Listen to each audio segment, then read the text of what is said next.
வணக்கம் இசையின் உறவுகளே. இந்த வீடியோவில் நம்ம எதை பற்றி பார்க்க போகிறோம் அப்படின்னா, நீங்கள் ஒரு மரான்ஸ், டெனான்ஸ், எமஹா இந்த மாதிரி ஒரு பிராண்டட் ஏவிஆர் ரிசீவர் வாங்குறீங்க அப்படின்னா, நம்ம எப்படி கேலிப்ரேஷன் பண்ணணும்? அதாவது தமிழ்நாடு பொறுத்தளவு நிறைய நண்பர்கள் பார்த்தீங்கன்னா செகண்ட் ஹேண்டு தான், அதாவது யூஸ்டு தான் வாங்குறாங்க. ஏற்கனவே பயன்படுத்தியதை தான் 20,000, 30,000, 40,000 கொடுத்து வாங்குறாங்க. ஆனால் அது பார்த்தீங்கன்னா மெயினாக அந்த கேலிப்ரேஷன் மைக்கு வந்து கிடைக்கிறதுக்கு வாய்ப்பு இல்லை. ஆனால் நிறைய பேர் பார்த்தீங்கன்னா இந்த கேலிப்ரேஷன் மைக்கெலாம் கொடுக்க மாட்டாங்க சரிங்களா. ஏன்னா அதை நீங்கள் தனியாக ஆன்லைனில் வாங்குறதா இருந்தால் அமேசானில் பார்த்தீங்கன்னா 12,000 ரூபா. ஸோ 10,000 to 12,000 வரைக்கும் இருக்குது அந்த கேலிப்ரேஷன் மைக்கு. ஸோ அதெல்லாம் வாங்க முடியாது. அப்போ அவங்களாம் என்ன பண்ணணும் அப்படின்னா, மேனுவலாக தான் நம்ம வந்து கேலிப்ரேட் பண்ணி ஆகணும் சரிங்களா. மேனுவலாக பண்ணணும். மைக் இருந்துச்சுன்னா ஓகே, நல்லாயிருக்கும். இது நான் ஏற்கனவே பழைய வீடியோ நான் போட்டிருக்கேன். லேப்டாப் மூலிமா பண்ணலாம். அது ஜஸ்ட்டு ஒரு ரூட் மேப்பிங் மாதிரி தான் நான் கொடுத்துருக்குறேன். இந்த மாதிரி ஆப் இருக்கும். இதில் 4 செட்டிங் நீங்கள் பண்ணால் போதும். லேப்டாப் மூலியம் நீங்கள் பண்ணிங்கன்னா போதும் அப்படின்ட்டு அது வந்து நல்லா துல்லியமாக இருக்கும். நல்லா நங்கூற மாதிரியும் சூப்பராக இருக்கும். ஒரு சிலர் பார்த்தீங்கன்னா இந்த கேல்குலேட் மைக் வச்சு அந்த பொசிஷனை வந்து செட் பண்ணிக்குவாங்க சரிங்களா. ஒருவேளை கேலிப்ரேஷன் மைக் இல்லாத பட்சத்து, ஏன்னா கேலிப்ரேஷன் மைக் இருந்தால் தான் நம்ம வந்து துல்லியமாக வந்து நம்ம கேலிப்ரேட் பண்ண முடியும். லேப்டாப் இருந்தால் அதாவது கேலிப்ரேஷன் மைக்கை மட்டும் வச்சு பண்ணால் நமக்கு கிட்டத்தட்ட ஒரு 70% தான் கிடைக்கும். 70 to 75 வரைக்கும் நம்ம வந்து கிளைம் பண்ணிக்கலாம். இதே இது நீங்கள் லேப்டாப் ப்ளஸ் கேலிப்ரேஷன் மைக் 2 வச்சு இப்போ பண்ண வச்சுக்கோங்களேன், நல்லா 100க்கு கிட்டத்தட்ட ஒரு 90-95% நம்ம வந்து கிளைம் பண்ணிக்கலாம். அந்த கிளாரிட்டி நம்ம வந்து எதிர்பார்க்கலாம். அந்த சஃபூஃபருடைய அந்த அதிர்வு பார்த்தீங்கன்னா, அந்த நம்ம வீட்டில் இருக்க டோரு, ஜன்னல் எல்லாமே பார்த்தீங்கன்னா அதிரும், டரன்னு அதிரும். நீங்கள் அது மாதிரி அந்த லேப்டாப் மூலிமா கேலிப்ரேஷன் பண்ணிட்டீங்க வச்சுக்கோங்களேன், அந்த அதிர்வே இருக்காது. நல்லா பஞ்சிங் நல்லா செம்மையாக விழுவும் சரிங்களா. ஒருவேளை என்கிட்ட லேப்டாப்பும் இல்லை, என்கிட்ட கேலிப்ரேஷன் மைக்கும் இல்லை சார், அதுக்கு என்ன பண்ணும் அப்படிங்கன்னா, ஸோ உங்கள் ரூம் இப்போ என்னுடைய ரூமோட சைஸுன்னு எடுத்துக்கிட்டீங்கன்னா பார்த்தீங்கன்னா லென்த்து 17 சரிங்களா, அகலம் பார்த்தீங்கன்னா 11, 17க்கு 11 அடிம்பாங்க. ஸோ இந்த மாதிரி ரூம் யாராவது வச்சுருக்கீங்க, ஒருவேளை 20 அல்லது 12, 13 இந்த மாதிரி ஒரு 20க்குள்ளே 20க்கு 13 அந்த ரேஞ்சுக்குள்ளே யாராவது நீங்கள் ரூம் வச்சுருந்தீங்க அப்படின்னா, இப்போ நான் என்ன செட் பண்ணியிருக்கணும் அதை நீங்கள் செட் பண்ணிக்கோங்க. ஏன்னா உங்களுக்கு கேலிப்ரேஷன் மைக்கு தேவையில்லை. டைரெக்டாக நீங்கள் வந்து மெனுவில் போய் சில இது நீங்கள் வந்து பண்ணிக்கிட்டால் அதனுடைய எஃபெக்ட் உங்களுக்கு ஓரளவுக்கு 100க்கு 90% கண்டிப்பாக ஒரு 80% உங்களுக்கு அந்த கிளாரிட்டி கிடைக்கும். ஸோ அப்போ எந்தெந்த பொசிஷனில் நீங்கள் வச்சுக்கணும் அப்படிங்கிறத நான் அந்த ஸ்பீக்கர் செட்டிங் ஃபஸ்ட்டு நான் வந்து சொல்கிறேன். அதுக்கப்புறம் பார்த்தீங்கன்னா ஒரு முக்கியமான செட்டிங் இருக்குது. அதை நீங்கள் பண்ணிங்கன்னு வச்சுக்கோங்களேன், சரௌண்டிங் சும்மா வெறித்தனமாக இருக்கும். ஏன்னா நம்ம சரௌண்டிங் நீங்கள் வந்து சோஃபாவில் உட்காந்து கேட்டிங்கன்னா சரௌண்டிங் சவுண்ட் அவ்வளோ அற்புதமாக இருக்கும். ஸோ அதை நான் அப்பப்போ நான் அப்படி சொல்லித்தரேன் சரிங்களா. இப்போ நம்ம ஃபஸ்ட்டு ஸ்டெப்புக்கு போவோம். ஃபஸ்ட்டு பார்த்தீங்கன்னா நீங்கள் செட்டப்பில் போயிருங்க. நான் இப்போ செட்டப்பில் போகணுன்னே இப்போ வந்து பார்த்தீங்கன்னா இது ஆடியோ செட்டிங். அதுக்கு முன்னாடி இந்த செட்டிங் போவதுக்கு முன்னாடி இப்போ நீங்கள் வந்து ஒரு செட்டப் பாக்ஸில் இருந்து இன்புட் கொடுக்குறீங்க, அதாவது ஏவிஆருக்கு இன்புட் கொடுக்குறீங்க, இல்லை டிவி மூலயமா ஒரு ஹெச்டிஎம்ஐ கேபிள் மூலியமாக நீங்கள் இன்புட் கொடுக்குறீங்கன்னா, ஃபஸ்ட்டு நீங்கள் வந்து இன்புட்டோடைய அந்த ஆடியோ அந்த சிக்னல் வரும்ல, அதை நீங்கள் செட் பண்ணிக்கணும். அப்போ ரிமோட்டில் பார்த்தீங்கன்னா இங்கே பாருங்கள், உங்களுக்கு தெரியும் இருக்கிறேன். ஓகே, இந்த ரிமோட்டில் இந்த இருக்க ஆப்ஷன் ஒரு பட்டன் இருக்கும், அதை நீங்கள் கிளிக் பண்ணுங்கள். இப்போ நான் ஆப்ஷனில் போயிடுறேன். இது நான் பேக் வந்துட்டு ஆப்ஷனில் போகிறேன். இந்த பார்த்தீங்களா, இந்த சேனல் லெவல் அட்ஜஸ்ட் இது வந்து நீங்கள் கண்டிப்பாக நீங்கள் பண்ணணும். ஆல் ஜோன் ஸ்டோரி அது தேவையில்லை. அந்த சேனல் லெவல் வந்து கண்டிப்பாக நீங்கள், ஏன்னா அதிலிருந்து தான் நீங்கள் ஏவிஆருக்கே உள்ளே வருது, அதே கண்ட்ரோல் பண்ணி உள்ளே வந்துக்கிறோம். அப்போ நீங்கள் அதை கரெக்டாக நீங்கள் பண்ணணும். அப்போ அதை நீங்கள் கிளிக் பண்ணிவிட்டு பார்த்தீங்களா, இது எல்லாமே நீங்கள் செட் பண்ணிக்கோங்க. சென்டர் பார்த்தீங்கன்னா +4 decibel இருக்குது. இந்த மாதிரியா சஃபூஃபருக்கு 0 சரிங்களா. Front left right, surround left right, நீங்கள் வந்து 7.2 வச்சுருந்தீங்கன்னா இந்த மாதிரி நீங்கள் செட் பண்ணிக்கோங்க சரிங்களா. இந்த பாருங்கள் 0 decibel வச்சுருக்கேன். இது எல்லாமே ப்ளஸ் தான் வச்சுருக்கிறேன், மைனஸ் எதுவுமே கிடையாது. நல்லா நோட் பண்ணிக்க, எல்லாமே +8 வச்சுக்கோங்க. ஏன்னா இதில் நீங்கள் முழுமையாக உள்ள இன்புட் கொடுத்தா தான் அவுட்புட் வந்து நமக்கு கிளாரிட்டியாக சூப்பராக கிடைக்கும். இதில் நீங்கள் குறைச்சி வச்சுக்கிட்டு அதில் நீங்கள் கூட்டு வச்சிங்கன்னா கண்டிப்பாக கொஞ்சம் மைல்டாக உங்களுக்கு வந்து அந்த ஹம்மிங் வாய்ஸ் வரும். ஸோ அதனால் இதை நல்லா கூட்டி, இது வந்து பார்த்தீங்கன்னா அங்கே பாருங்கள், இன்புட்டு டிவி ஆடியோ, டிவிலேருந்து வரக்கூடிய ஆடியோவை நம்ம ஏவிஆர் ரிசீவருக்கு கொடுக்குறோம். சரிங்களா? அதனால் இது எல்லாமே நீங்கள் இந்த மாதிரி செட் பண்ணி வச்சுக்கோங்க. உங்களுக்கு தெரியும்னு நினைக்கிறேன். சப்வூஃபர் 0 சென்டரு, மேலே வந்து சென்டர், சரிங்களா? சென்டர் வந்து உங்களுக்கு +4 இருக்குது, சப்வூஃபர் 0, ஃப்ரண்ட் லெஃப்ட் ரைட் வந்து எல்லாமே 8 8 வச்சுக்கோங்க. 8 8 வச்சுட்டு அப்புறம் நீங்கள் வெளியே வந்துடுங்க, சரிங்களா? வெளியே வந்துட்டு இப்போ வந்து நம்ம செட்டப் பண்ண போகிறோம். ஸ்பீக்கர் செட்டப் எல்லாமே இந்த பாருங்க, பார்த்தீங்களா? ஃபஸ்ட்டு வந்து ஆடியோ செட்டப் இருக்குது. இந்த ஆடியோ செட்டப்பில் பார்த்தீங்கன்னா இதில் எதுவுமே நீங்கள் பண்ண தேவையில்லை. சரிங்களா? இதில் என்ன பண்ணுறீங்க அப்படின்னா, இங்கே பாருங்கள், இது வந்து சப்வூஃபர், அதை நம்ம அதிலே பண்ணிக்கலாம். இதில் நீங்கள் பண்ண தேவையில்லை. ஆட்சி பக்கம் வாங்க. இது ரொம்ப ரொம்ப முக்கியம், சரிங்களா? ரொம்ப ரொம்ப முக்கியம். தயவு செய்து இதை மிஸ் பண்ணிடாதீங்க. இதில் தான் உங்களுக்கு வந்து இந்த டைனமிக் அந்த ஈக்யூ அதை வந்து ஆன் பண்ணிக்கோங்க. தயவு செய்து இது வந்து இதில் நான் என்ன வச்சுருக்கணும், இதை நீங்கள் வந்து இது பண்ணிக்கோங்க, சரிங்களா? இந்த மல்டி ஈக்வி எக்ஸ்டி இருக்குல்ல, அதை ஃப்ளாட் பண்ணிக்கோங்க. ஃப்ளாட்டுக்கு வந்து நல்ல டியூட்ரு சவுண்டு நல்லா கொடுக்கும், சரிங்களா? ஆனால் டியூட்ரு நீங்கள் தனியாக வாங்கிட்டேன்னா செம்மையாக இருக்கும். நான் அந்த டியூட்ரு வந்து நான் தனியாகவே அதுக்கு தனியாக ஒரு ஆம்பிளிஃபையர் பண்ணி நான் வச்சுருக்கனால நல்லா எந்த ஒரு வாய்ஸ் எல்லாம் மிக்ஸ் ஆகாமல் அந்த டியூட்ரு சவுண்டு மட்டும் நல்லா எடுப்பாக நல்லா இருக்கும். அந்த பக்கத்து வீட்டுக்காரங்களே கேட்பாங்க, இன்னும் உங்கள் வீட்டில் அப்படியே சில்லு சில்லு சில்லுன்னு கேட்குது, நல்லா இருக்கே அப்படின்னு 2 3 பேரெலாம் கேட்டிருக்கிறாங்க. ஸோ அந்த மாதிரி சவுண்டு நல்லா துல்லியமாக விழுவும். ஏன்னா நமக்கு ஏவிஆர் பார்த்தீங்கன்னா ஒவ்வொரு ஸ்பீக்கரும் ஒவ்வொரு சவுண்டும் தனித்தனியாக விளையலை. ஃப்ரண்ட் ஸ்பீக்கருக்கு பார்த்தீங்கன்னா ஒன்லி மியூசிக் மட்டும் தான் விழுவும். அப்போ அந்த மியூசிக் வந்து டியூட்டர் சவுண்டுக்கு வரல, டியூட்டரில் அருமையாக விழுவும், நல்லா இனிமையாக இருக்கும். ஸோ அதனால் இந்த ஆடியோவில் ஆட்சியில் போயிட்டு டைனமிக் EQ அதை ஆன் பண்ணிடுங்க. ஸோ டிஃப்ரென்ஸ் லெவல் ஆப்செட் வந்து 0 டெசிபிள் மாற்றிக்கோங்க. இந்த டைனமிக் வேல்யூம் வந்து மீடியமாக வச்சுக்கோங்க, சரிங்களா? இந்த செட்டப்பை நீங்கள் மறந்துடாதீங்க, கரெக்டாக பண்ணிடுங்க, ஓகேவா? சரி, அடுத்த செட்டப்பில் நீங்கள் போனீங்கன்னா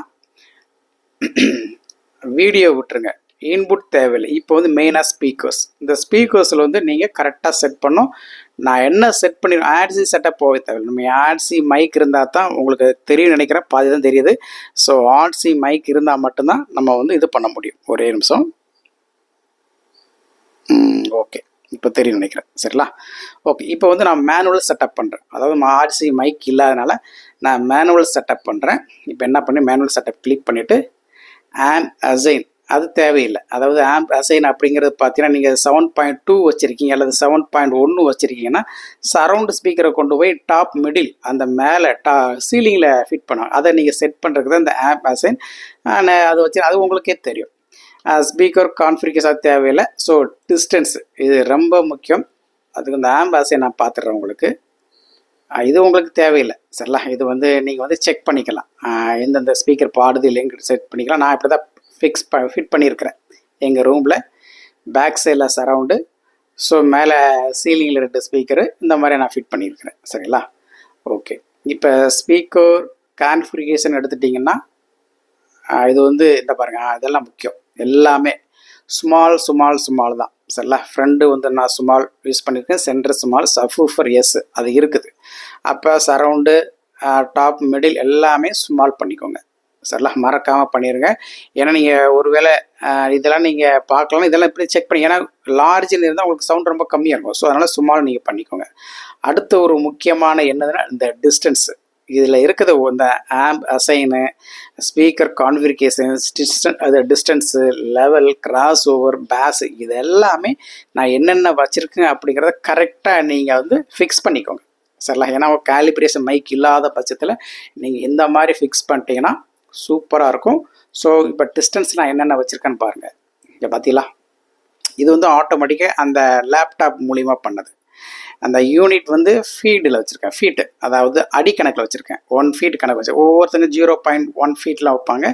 நான் வந்து 1 ஃபீட்னு வச்சுருக்கிறேன், சரிங்களா? அப்போ இதெல்லாம் நீங்கள் கனெக்ட் பண்ணிக்கணும். இப்போ ஃப்ரண்டோட லெஃப்ட் ரைட்டு பார்த்தீங்கன்னா அது 9.1, கிட்டத்தட்ட ஒரு 9 பக்கம் வருது. அப்போ நீங்கள் இதே மாதிரி செட் பண்ணிக்கோங்க. 9.1, 8.7, சென்டர் ஸ்பீக்கர் பார்த்தீங்கன்னா 7.0, சப்வூஃபருக்கு 7.2, சரவுண்டு கிட்டத்தட்ட 2 சேமாக இருக்கும், 8.5 அல்லது 8.1. அப்போ டாப் மிடில் 6.5, 6. ஸோ இந்த மாதிரி உங்களுக்கு வந்து ஒரு கரெக்டான கேலிப்ரேட் பண்ணி கொடுக்கும். ஸோ அதனால் இதில் அப்படியே பார்த்துக்கோங்க. முடிஞ்ச அளவுக்கு ஸ்க்ரீன்ஷாட்டோட போட்டு இந்த நீங்கள் டிஸ்டன்ஸை கரெக்டாக ஃபிக்ஸ் பண்ணிக்கோங்க, சரிங்களா? அதுக்கப்புறம் எதுனா டிஸ்டன்ஸ் ஓகே நினைக்கிறேன், நீங்கள் ஸ்க்ரீன்ஷாட் போட்டு இதே மாதிரியே உங்கள் இதில் அதாவது ஏவிஆரில் செட்டிங் பண்ணிக்கோங்க. ஓகே, இது அடுத்து லெவல்ஸ். லெவல்ஸ்னு போகையில் இது டெஸ்ட் ஒன் ஸ்டார்ட், இது வந்து நமக்கு தேவையில்லை. சரிங்களா? இது டெஸ்ட் ஒன் போனோம்னா அது வந்து ஓகே, இதெல்லாம் நீங்கள் வந்து நோட் பண்ணிக்கோங்க. ஸ்பீக்கர் இது வந்து லெவல், அதாவது என்ன சொல்கிறது, நான் இந்த லெவலில் வச்சுருக்கிறேன். அது வந்து டிஸ்டன்ஸு, இது லெவல், சாரி, இது வந்து ரொம்ப ரொம்ப முக்கியம். இதுதான் பார்த்தீங்கன்னா அது டிஸ்டன்ஸு, இது வந்து லெவல். சரிங்களா? அப்போ எந்தெந்த லெவலில் நம்ம வைக்கணும் அப்படிங்கிறது இது வந்து நமக்கு வந்து ஒரு டிஃபால்ட்டாக நான் வந்து கேலிப்ரேஷன் பண்ணல, இந்த லெவலுக்கு நமக்கு கிடச்சிருக்கு. ஸோ இது எல்லாமே நீங்கள் ஃபிக்ஸ் பண்ணிக்கோங்க. ஃப்ரெண்டு சென்டருக்கு நான் வந்து 5 டெசிபிள் எல்லாமே ப்ளஸ்ஸு. சப்வூஃபர் பார்த்தீங்கன்னா மைனஸ் பார்த்துக்கோங்க. அது மைனஸில் வச்சு அந்த அதிர்வு வருது. இதே நான் இது வந்து 0 வச்சோன்னா பயங்கர அதிர்வாக இருக்கும், வீடு அதிரும். இந்த இதே எங்களால் கேட்க முடியல. ஏன்னா 7.2 2 சப்வூஃபர் ப்ளஸ் ஒரு ஆம்ப் வச்சுருக்கனால பயங்கர அடி, வீடே அதிரும். சரிங்களா? எங்கள் அம்மாலாம் திட்டம். ஸோ அந்த அளவுக்கு நல்லாவே எஃபெக்டாக இருக்கும். ஸோ மற்றெல்லாம் பார்த்துக்கோங்க. டாப் மிடில் எல்லாமே நான் வந்து ப்ளஸ் எல்லாமே 4 3.5, சென்டர் வந்து 5 3.5 இந்த மாதிரி நம்ம வந்து செட் பண்ணியிருக்கேன். சரிங்களா? ஸோ இதே மாதிரி நீங்கள் வந்து ஃபிக்ஸ் பண்ணி செட்டிங் பண்ணிக்கோங்க. அடுத்து நீங்கள் வந்துட்டிங்கன்னா கிராஸ் ஓவர் ரொம்ப முக்கியம். பார்த்தீங்களா? ஸோ நான் ஒவ்வொரு ஸ்பீக்கருக்கும் நான் கிராஸ் ஓவர் இண்டிவிஜுவலாக வச்சுருக்கேன். அங்கே பார்த்து இண்டிவிஜுவல் நான் போட்டிருக்கேன். அப்போ ஃப்ரண்ட்டுக்கு 110 ஹெட்ஸு, சென்டருக்கு 90 ஹெட்ஸு, 110 ஹெட்ஸு. நீங்கள் என்ன பண்ணுறீங்க அப்படின்னா, உங்கள் ஸ்பீக்கர் இருக்குங்கள, நீங்கள் வந்து இப்போ ஃப்ரண்ட் ஸ்பீக்கரு நீங்கள் பேக் சைடில் போட்டிருப்பாங்க. இத்தனை ஹெட்ஸு அப்படின்ட்டு இத்தனை வாட்ஸு அப்படிலாம் போட்டிருப்பாங்க. கிட்டத்தட்ட ஒரு 75 வாட்ஸு, 110 வாட்ஸு, 120 வாட்ஸு, ஹெட்ஸு இவ்வளோ ஹெட்ஸு, அந்த மாதிரி அந்த ஹெட்ஸை நீங்கள் ஃபிக்ஸ் பண்ணிக்கோங்க. சில 110 ஹெட் அதிலே போட்டிருக்கோம், 40 ஹெட்ஸு, 60 ஹெட்ஸு இந்த மாதிரி போட்டிருக்கோம். அதை நீங்கள் கரெக்டாக ஃபிக்ஸ் பண்ணிக்கோங்க. ஸ்பீக்கரில் பின்னாடி கண்டிப்பாக நீங்கள் ஒரு பிராண்டட் ஸ்பீக்கர் வச்சுருந்துருப்பீங்கன்னா கண்டிப்பாக அதில் வந்து ஹெட்ஸு வாட்ஸ் எல்லாமே மென்ஷன் பண்ணியிருப்பாங்க. ஸோ அதை நீங்கள் கரெக்டாக ஃபிக்ஸ் பண்ணிக்கோங்க. சரிங்களா? அடுத்து நீங்கள் போயிட்டீங்கன்னா பேஸ் நான் வந்து 00 வச்சுருக்கேன். சாரி, இது வந்து சப்வூஃபர் மோடு LFE, தயவு செய்து LFE மட்டும் வச்சுக்கோங்க. அந்த LFE ப்ளஸ் அட்வான்ஸ் அந்த மாதிரி வச்சிடாதீங்க.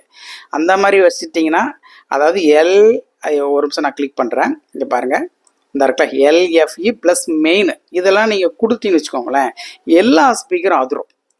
எல்லா ஸ்பீக்கருக்கும் ஸ்பேஸ் வந்து ஸ்ப்ரெட் ஆகும்.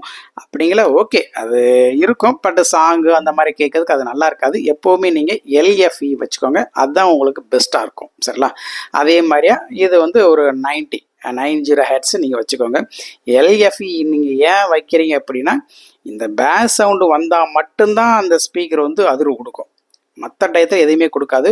ஒருவேளை LFE ப்ளஸ் மெயின் வச்சுட்டிங்கன்னு வச்சுக்கோங்களேன், உங்களுக்கு எல்லா ஸ்பீக்கருமே பேஸ் அதிர்வு கொடுக்கும். அப்படிங்கிற ரொம்ப ஓவராக ஹெவியாக இருக்கும். அப்படிங்கிற அது தேவையில்லை. நமக்கு இப்போ ஒரு ஃபைட் சீன் வருதுன்னா அதில் வந்து பஞ்சிங் கூட அந்த பேஸ் மட்டும் நம்ம கிடைச்சா போதும். தேவையில்லாத நம்ம வந்து எப்போவுமே அதை கேட்கணுங்கிறது அவசியம் கிடையாது. சரிங்களா? ஸோ இவ்வளோ தாங்க செட்டிங். ஓகேவா? இதில் உங்களுக்கு புரியும் நினைக்கிறேன். நீங்கள் இந்த செட்டிங் பண்ணாலே போதுமானது. ஓகேவா? மற்றது எதுவுமே தேவையில்லை. மெயினாக நான் சொல்லியிருக்கேன் எது அப்படின்னா, இந்த ADC செட்டப்பில் இதை மறந்துடாதீங்க. ஏன்னா இதை நீங்கள் கொடுத்து பாருங்கள், பயங்கர எஃபெக்டிவாக இருக்கும். சரிங்களா? அந்த ADC செட்டிங்கில் வந்து சரி, இது ஸ்பீக்கரில் ஆடியோவில் போயிட்டு இந்த இருக்க ADC ஆடியோவில் போய் ADCயை கிளிக் பண்ணி இந்த இருக்க டைனமிக் அந்த ஈக்குவலைசர் அது பேர் சொல்லுவாங்க. இந்த டைனமிக் ஈக்குவை தான் நீங்கள் ஆன் கொடுக்கணும். இதில் என்ன கொடுத்துருக்கணும் அப்படியே நீங்கள் ஃபிக்ஸ் பண்ணிக்கோங்க. நீங்கள் ஃபிக்ஸ் பண்ணி கேட்டு பாருங்கள். அதுக்கப்புறம் நீங்கள் கமெண்ட் செக்ஷனில் கமெண்ட் பண்ணுங்கள். சரிங்களா? நல்லாவே இருக்கும், நல்லா தரமாக இருக்கும். இதில் தான் நீங்கள் ஆடியோவில் ADCயில் போகணும். இந்த கீழே வந்து கிராஃபிக்ஸ் அது தேவையில்லை. அதில் வந்து ஒரு சில ஆன்லாம் கொடுப்பாங்க, அதெல்லாம் பண்ணிடாதீங்க. நீங்கள் இந்த ADCயில் மட்டும் கொடுத்தா போதுமானது. இது வேல்யூம் வந்து எதுக்கு அப்படின்னா, நம்ம வந்து இப்போ AVR நீங்கள் ஆன் பண்ணுறீங்கன்னா 25ல் டிஃபால்ட்டாக இருக்கும். 25ல் தான் வேல்யூம் ஸ்டார்ட் ஆகும். அதை நீங்கள் 0 கூட மாற்றி, இதெல்லாம் நமக்கு உங்களுக்கு தேவையில்லை. சரிங்களா? ஸோ இவ்வளோ தாங்க. இதை நீங்கள் வந்து ஃபிக்ஸ் பண்ணிக்கோங்க. அதாவது கேலிப்ரேட் மைக் இல்லாத பட்சத்தில் நான் ரூம் சைஸும் சொல்லிட்டேன். ஸோ 20 to 20க்கு 15 வரைக்கும் நீங்கள் வந்து ரூமில் உள்ளவங்க தாராளமாக, அதாவது 10க்கு 8 அந்த மாதிரி 10க்கு 8லேருந்து 20க்கு 15க்குள்ளே ரூம் வச்சுருக்கவங்க யாரும் வச்சுருந்தீங்கன்னா இந்த மாதிரி செட்டப் பண்ணிக்கோங்க. ரொம்ப அருமையாக இருக்கும். ஸோ முடிஞ்ச அளவுக்கு அந்த நான் லேப்டாப் மூலிமா போட்டு நான் வீடியோ போட்டிருக்கேன், அதையும் பாருங்கள். அது ஜஸ்ட் ஒரு ரூட் மேப்பிங் மட்டும்தான் நான் கொடுத்துருக்குறேன். நான் ஃபுல்லாக இன்னும் வீடியோ வந்து மேக் பண்ணல. சரிங்களா. ஏன்னா நிறைய பேர் கால் பண்ணுறீங்க, என்னால் அட்டன் பண்ண முடியல. ஏன்னா நான் ஒர்க் பிஸியில் இருப்பேன். முடிஞ்ச அளவுக்கு ஈவினிங் டைம் கூட கூப்பிடுங்க. ஏன்னா நான் வந்து அது டேப்பில் தான் நான் யூஸ் பண்ணுறேன். நீங்கள் கால் பண்ணுற நம்பர் வந்து டேப். அது எங்கள் பாப்பா எல்லாமே பார்த்தீங்கன்னா அவங்க வந்து கிளாஸு அது படிச்சுட்டு இருப்பாங்க. அதனால் என்னால் முடிஞ்ச அளவுக்கு அட்டன் பண்ண முடியல. ஸோ இண்டிவிஜுவலாக நீங்கள் தனியாக கேட்டீங்க, எனக்கு இந்த மாதிரி ஹெல்ப் ஏதாவது உங்களுக்கு, நான் இண்டிவிஜுவலாக நான் தனியாக உங்களுக்கு நம்பர் அனுப்புகிறேன். அதுக்கு நீங்கள் கால் பண்ணாலே போதுமானது. சரிங்களா. வேறு எந்த டவுட்டாக இருந்தாலும் கமெண்ட் செக்ஷனில் கமெண்ட் பண்ணுங்கள். கண்டிப்பாக பார்த்தா நான் ரீப்ளை கொடுக்குறேன். நன்றி நண்பர்களே. தேங்க்யூ.